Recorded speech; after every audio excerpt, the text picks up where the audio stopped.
We have Carly Smith today. She is from the Swakuho region. She is a training and development manager at Texas A&M University, and she's going to talk about RA training today. So thank you, Carly. Hello, welcome everybody. I'm going to share my screen real quick and then we can get started.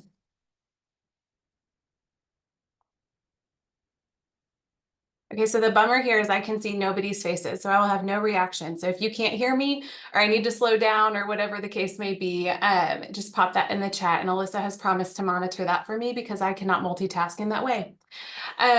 Welcome to Training Test Out, a new approach to RA training. I'll tell you a little bit about our learning outcomes and then who I am, and then we'll get to it. Learning outcomes for today. By the end of this presentation, my goal is that you can kind of address the why, the how, and the results of this training test out. So hopefully you can identify 3 reasons that your returning RAs could benefit from testing out portions of RA training. The how, describe the start to finish process for testing out and what that looks like. And then some of the results. My goal is that you can articulate the effect this process has had on the RA team at Texas A&M University. So Alyssa did introduce me, but my name is Carly Smith. I'm the Training and Development Manager at Texas A&M University, WHOOP. And I came into this role in a sort of non-traditional way. So I never lived on campus. Don't tell. And so this was kind of a new world to me.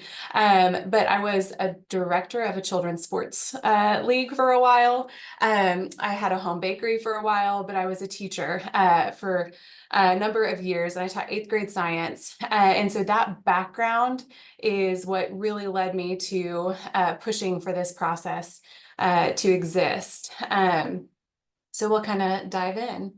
I don't know what your assessments look like, but after training, a lot of our assessments were saying these things. These are direct quotes from some of our RAs.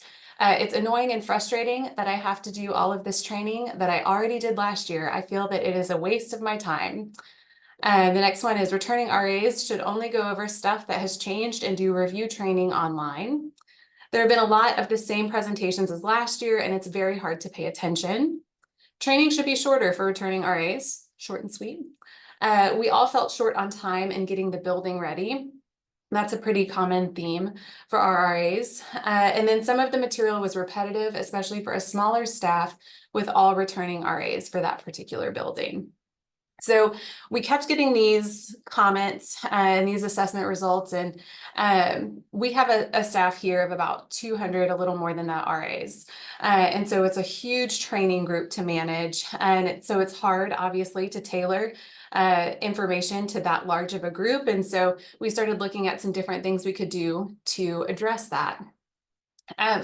So why would we want to even enter into this process? One of the things, and I don't know if there are any former teachers here, one of the things that we always did in our classrooms was you try to kind of group your students for different activities based on level of understanding. And then you know that you can teach specifically to that group to get them to where they need to be. So one of our goals here was to get a smaller class size. If you get a smaller class size, you can be more intentional with the education you're providing. It also allows for development opportunities. So if all of those returning RAs do not have to be present for all of training, then it gives you an opportunity to fill some of that time in with some professional development, which we did quite a bit of this year. It gives them more time in general. So building prep is always going to be a thing, right? Getting bulletin boards up, getting door decks ready, room inspections, work orders in, things like that. So it gives them more time to do that. Their wellness helps to give them a more balanced schedule. So they're not staying up until 2 a.m. If they are staying up until 2 a.m., it's because they're socializing, not because they're being forced to work on things. So helping to make sure that they're well rested, they can pay attention better in those sessions that they are required to go to. It's also a break for those who worked summer. So our director is the one who asked us really to look for some ways that we could give them some time back, because some of our RAs work for us all summer long and then jump right back into a fall training season and opening and all of that. And so they needed some time to recover a bit. And then savings. If people are not here as long for training, we don't have to feed all of them for as long. And so less meals to purchase, less time spent on things. And so it's a savings there as well. So the how portion of this, and we're going to dive into these steps as we go, but step one, identify the test out topics and develop an assessment for those test out topics. Step two is identify the areas of improvement. So using that assessment, not just to allow people to test out, but looking at what the data actually says about what they're understanding, what they're not understanding, and what we need to reteach. And then step three is building out the appropriate training tracks.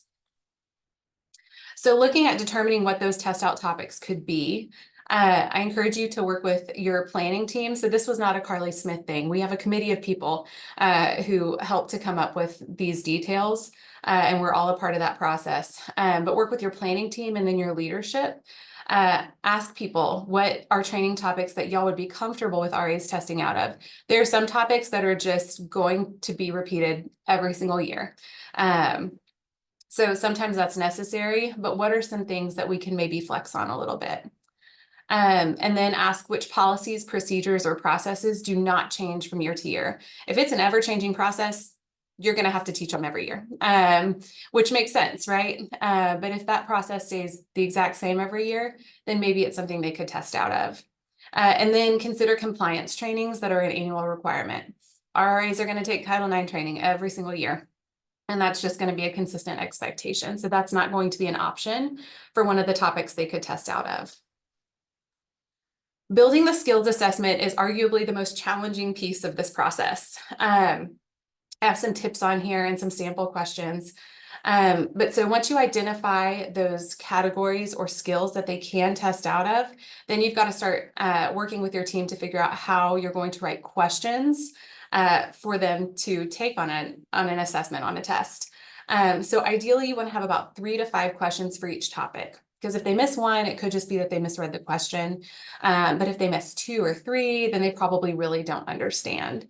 So you want to give them a little bit of a buffer for just human error, but enough questions written enough different ways that you're getting a true understanding of if they understand the content or not. Determine what your minimum score is going to be. We had members on our committee who were like, they must make a 100%. And then some were like, oh, 80 or above is good. And we ended up settling on about a 90 for that minimum score. And then write quality questions. One of the hardest things that, and y'all know this line of work, we deal with a lot of the gray area. So we are asking our RAs not just to know our policies and procedures, but as they respond to things, we want them to use things like common sense, critical thinking. We want them to respond with empathy as well. And so that's a lot of different factors that go into each interaction that they're having with our residents, right? So it is hard to write assessment questions that allow for some of that personalized nuance, but also still meet the needs of our policies and procedures.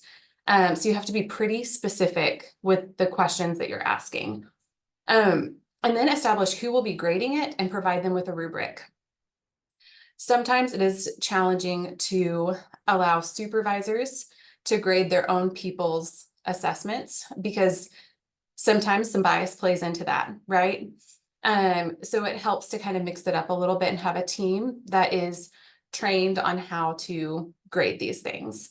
So a couple of sample questions on here. The first one is, when submitting a community builder proposal that requires funding, how far in advance should you submit your proposal in StarRez? And it has very specific, this is a yes or no question, basically, you know it or you don't. And then we had some scenario-based questions, which this allowed us to see a little bit more of their critical thinking and the way they chose to respond in this situation. So the scenario here is, resident Bobby Turner was feeling stressed about classes and felt lonely the past week. This influenced him, this influenced him to want to apply for an emotional support animal. However, resident Bobby spoke to resident Jimmy Halloween about the possibility of an ESA dog in their apartment. Resident Jimmy stated he was not comfortable around dogs. Furthermore, resident Jimmy also has an ESA cat living in the apartment, and he was worried about the cat's safety. Resident Bobby still decided to move forward with the ESA application and later told Resident Jimmy was not okay with that decision and contacted you, the RA. What do you do? So this kind of allows them to walk through the whole process, or at least that's what we wanted to do. I can tell you that this was a question that didn't go well. It didn't give them enough structure. So some people responded with like one sentence, and then some wrote an essay describing start to finish what they would do. And honestly, the essay was kind of what we were looking for. But I think in the future, as we rewrite our assessment for this year, we'll give them kind of an outline of how we want that question answered, so that they know exactly what we're looking for, and it makes it easier for your graders. So once you give them that assessment, and we did this through Google Classroom. It made it really easy. It graded it for us on the questions that it was able to grade for us.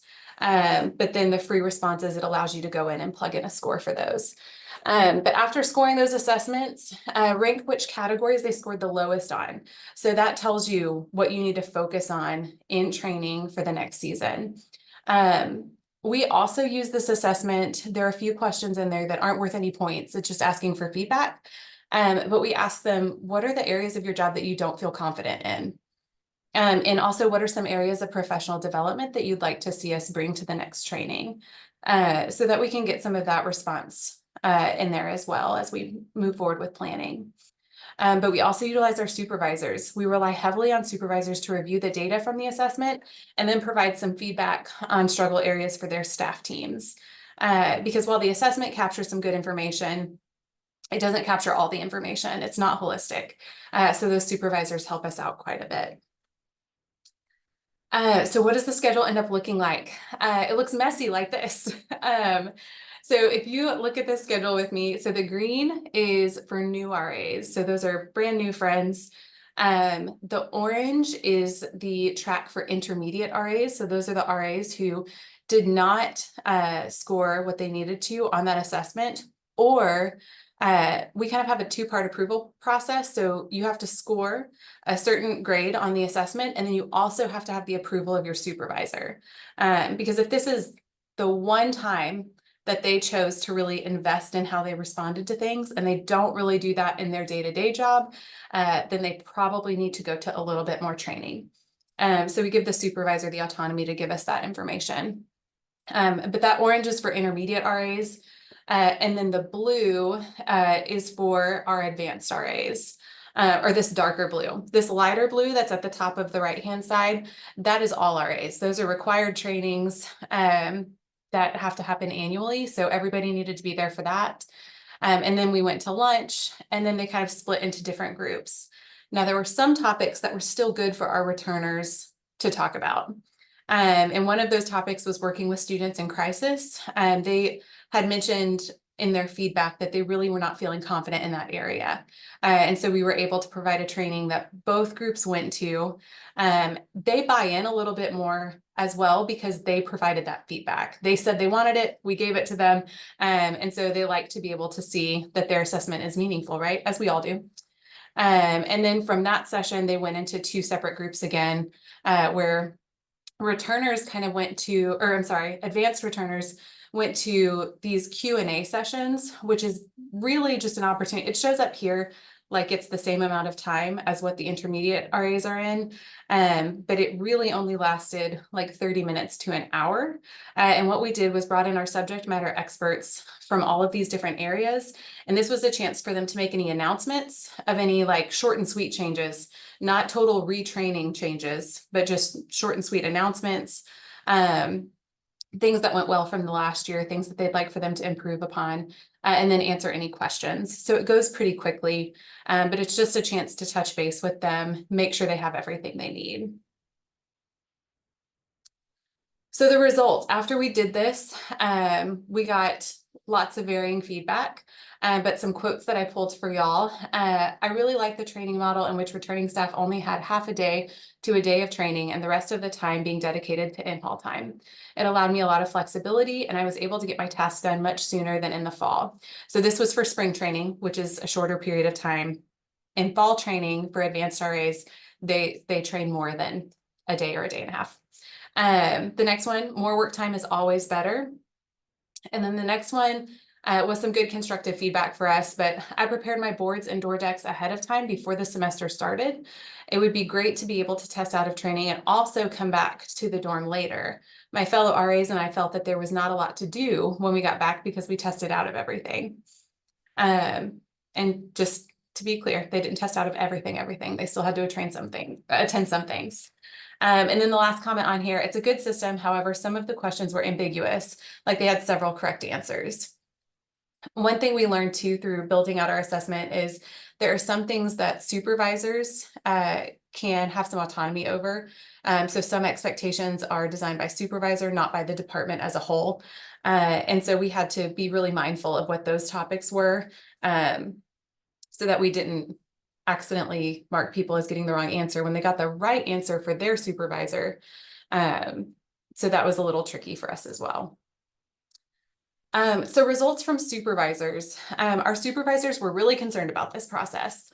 There were some big fears about how this would look for team building and how this would look just in general preparedness. And so we assessed them as well afterwards to get their thoughts.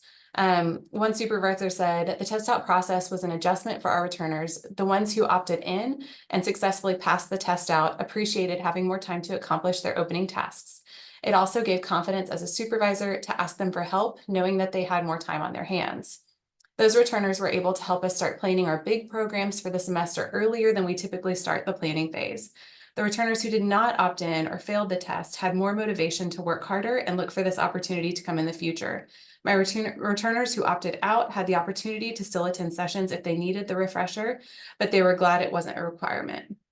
That's another thing we allowed supervisors to, they gave us final approval on if their RA could test out or not. But we also told them that they could send their advanced RAs to whatever sessions they felt were necessary. So if they really needed help understanding our programming model, they could send them to that one presentation. So they're still saving time, but still getting the support that that supervisor identified they needed. The next one says the test out process allowed my resident advisor staff to focus on areas where they needed improvement or further development rather than revisiting material they already understand. This shows our staff that we value and respect their knowledge and experience and gives them the opportunity to be intentional with their time and focus on their roles and contribute meaningfully to the FHK community, which is one of our complexes here. So I think one of the things that motivated this concept as well was how can we honor our staff for, I mean, some of our RAs are with us for 3 years and they're wonderful employees and they do a great job. So this is kind of a way to reward them for that as well. The next one is the test out process is a fine honed double-edged sword because it allows for staff to have time back to themselves and their staffs in a sense of recognition of the work that the staff has accomplished. However, I feel that it does take time away from more intentional staff bonding to occur, and those RAs who do pass and have not had a chance to experience doing certain tasks and get the okay from their supervisors are potentially not up to speed on those processes. So there are some drawbacks as well. To be so transparent with y'all, this presentation was really an opportunity for me to gather some feedback from other people. Being somebody who is kind of a non-traditional res lifer, I feel like I always have a lot to learn from those who are working in those live-in staff roles and or supervising those roles, whatever the case may be. And so I open this presentation up to some discussion questions, which will be fun for us to do here on Zoom. That doesn't function the same way as a normal presentation room does. But it will be really awkward if nobody participates in this. So I would really love if you would pop some things in the chat or unmute for these. But is this process something that you think could work on your campus, just in general? Any thoughts on that?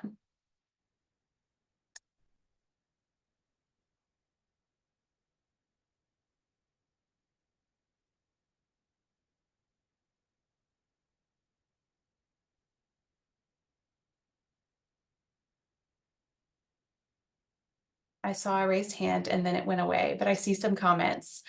I see some that say this is something we could use on our campus and we're trying to see if this could work.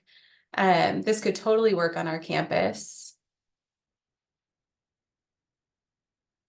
There is one question, and it says, how does RA evaluations or performance letters play a factor in testing out? And what was the test out was the test out approved by HR? Yeah, so I ideally would love to get to a spot where our evaluations could play more of a role in who tests out. Right now, the way our evaluations are structured, they're a little too broad and not specific enough on some of the skills that we need them to test out of, if that makes sense. So for us, that doesn't work super well right now. I would love to get there, but we're not there yet. I could see if you have a more intentional evaluation, I could absolutely see that playing a role. Our HR did not have to approve this process. However, my supervisor also supervises HR and she approved the process. So yes, question mark, Maggie Guzman.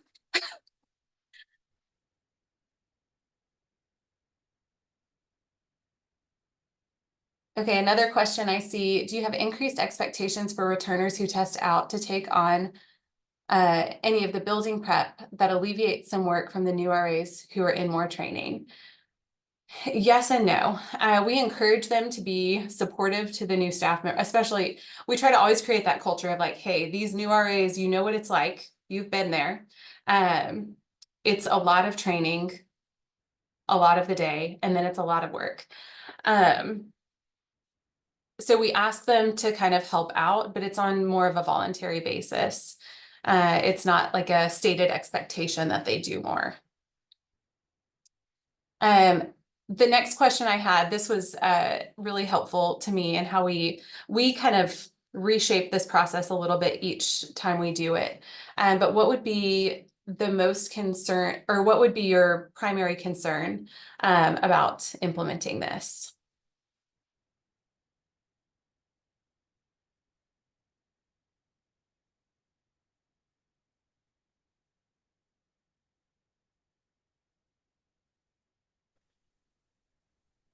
Mason, did you have a comment?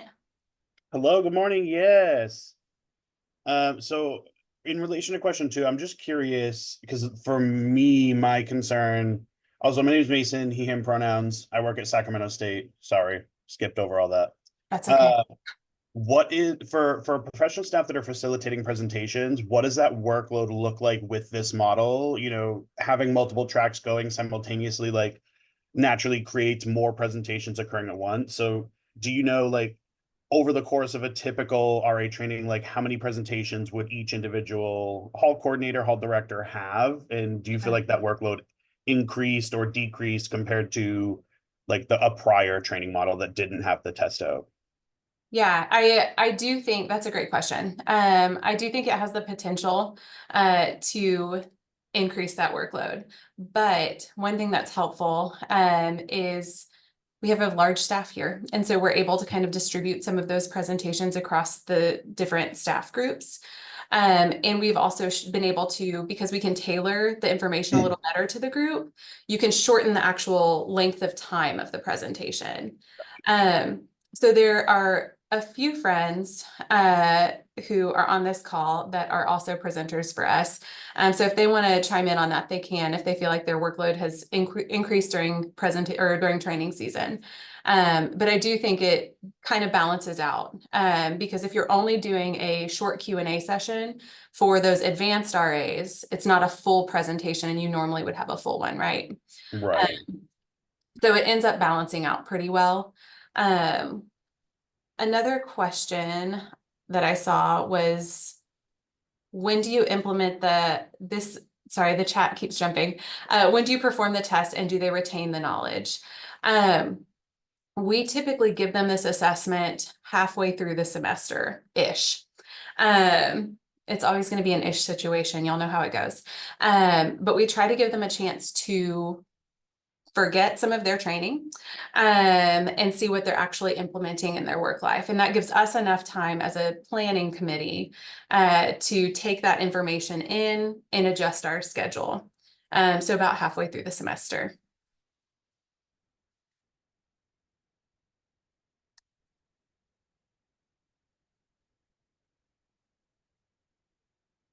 Mason, is that another hand raised or is that the same hand? Oops, same hand, my bad. Okay, all good, just checking, didn't want to ignore you. Max. Yeah, thanks. So I'm the one who asked the question that you just answered about when does this happen? So I guess the follow-up to that is, so if we're talking like they test out for fall training, or summer training, you would do the assessment in the spring semester beforehand? Yes, so our summer operations are very different from our regular academic year. So we don't test out for summer training. So about halfway through the spring semester is when we will do the test for the fall training. Does that make sense? Yeah. And then I guess the second part is, do they retain it come the fall? Like over the summer. Yeah. Are you seeing that they are retaining their knowledge that they gain in the test out? Right. So I will say the test out doesn't teach them anything new, right? So that's like Yeah. not knowledge there. But because fall training is over a longer period of time, we do some reteach with them that we wouldn't normally do.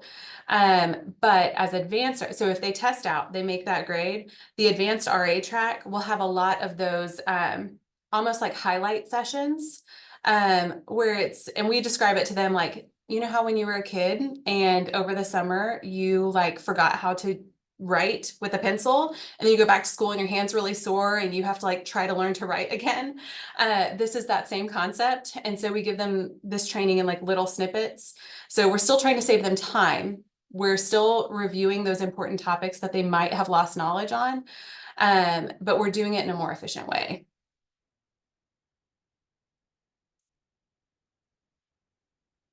Okay, another question from the chat. How do new student staff feel about not having the same amount of time to work on tasks as staff who tested out? The new RAs, we've done a couple of different things to try to support our new RAs. One of the things that we have done is we offer them the opportunity to use pre-made door decks. So they're basically Texas A&M themed, welcome to Aggieland type of things that we print, and they look really nice. And then they just have to write the names on them. And then we extended the deadline for when they have to have a like homemade door deck put up. So it gives them a little bit more time there. And then we also allow them to use some pre-made bulletin board materials. So they still have to cover the board, they still have to do a little border around it, but they can post some pre-made materials. So those are a couple of things that we've done to try to alleviate some of the tension of, okay, but I'm new and I have to go to all of these trainings and I still have to do all of this stuff. So that seems to be helpful. There's another anonymous question that says, did new RAs feel like they were at a disadvantage when it came to getting to know the returning staff, learning the role, and preparing the building, and how did they view the process? So that was a huge concern of our supervisors when we first introduced this topic. Huge concern. But really what it's kind of turned into is well, first of all, I should say we tend to bring our new RAs back earlier already. They just have more training that they need than returners, and it didn't make sense to have returners and new RAs here for the same amount of time. So we already had 2 different tracks. This just built upon the tracks that we were offering. But really what it has allowed is those new RAs kind of build their own community and get to connect with one another across campus, which is a big deal for us anyways. And then once the returners get here, it's almost like a welcoming crew. And so it's been kind of cool to see those interactions take place. Those returners, once they arrive, will kind of check in with the new RAs and be like, okay, how are you doing? You've learned a lot. Are you overwhelmed? Are you okay? How can I help? And so when they come into it with that attitude, it helps to still build on that community. So there really hasn't been a lot of tension in those relationships. So I think that answered the question. If you have more, feel free to submit more questions. And then my final question that I had for y'all, if y'all want to respond to this one, as we've kind of talked through this and y'all are kind of like gears are turning and you're thinking about your campus and what this might look like, what ideas do you have that you might want to share with everyone on the call?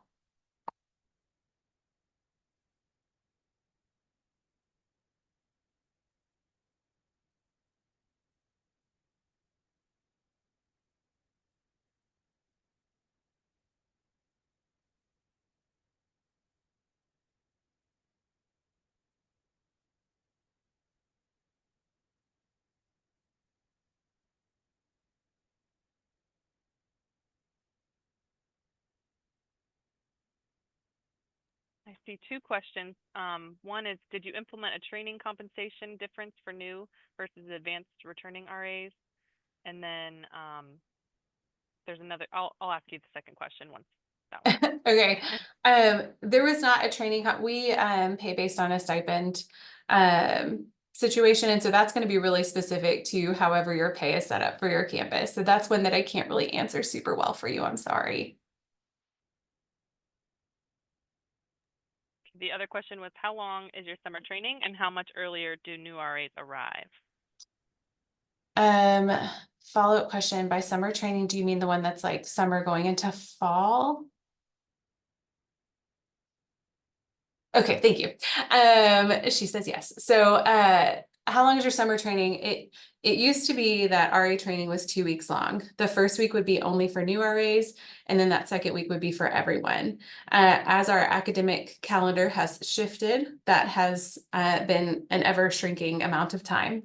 And so normally now we have our new RAs for about 3 days with just them, and then we bring back our returners for 4. So that they're all together.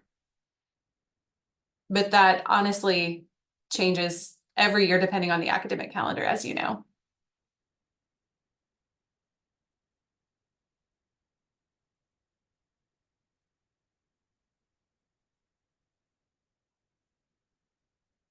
And I don't know if y'all saw this posted in the chat, but Texas A&M's RAs are paid monthly. So fall pay for the new RAs started on their arrival date, and fall pay for returning RAs started on their arrival date. So there was a little bit of difference there in pay.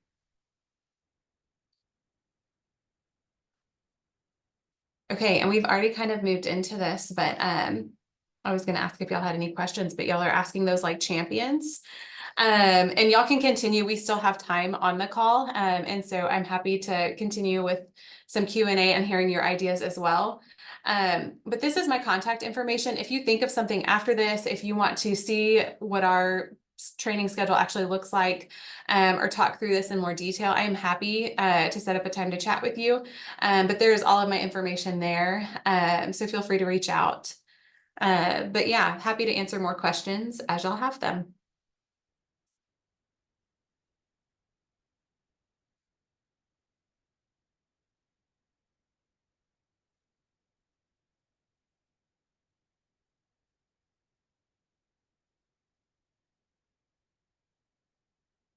But there's some ideas popping up in the chat. So I'm thinking for advanced RAs, some of the trade-off of say testing out. It's jumping around. Sorry, y'all. Some of the trade-off of say testing out of a whole topic could be that they assist with the new RA presentation on that same topic. This way they may test out of say 3 to 4 related presentations that can turn into assisting with one. I love that idea. I think that if you have the ability to implement something like that for development, that's huge. I would love to see more of our RAs in those presentations. Where we struggle with that concept is that they have different start dates for us, the returners versus the new RAs. And so getting those returners here for new RA training is a challenge for us, but that might not be a challenge for you. And that might be something that you could easily implement because that's a great idea.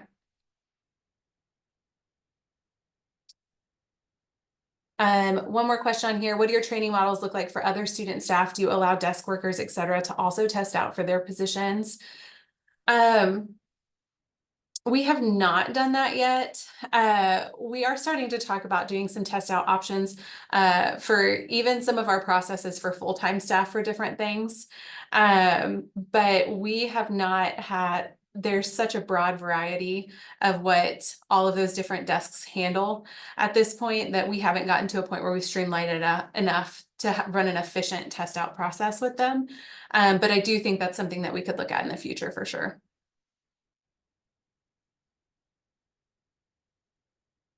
There was another anonymous question that says, is the testing done at a certain date and time or sent out as a form and a given deadline? Form and given deadline. The way we've seen this done the most efficiently is for supervisors to have their staff members take this during a staff meeting. So they just take some time out of that meeting. They all hop on their computers and take the assessment together, but not together.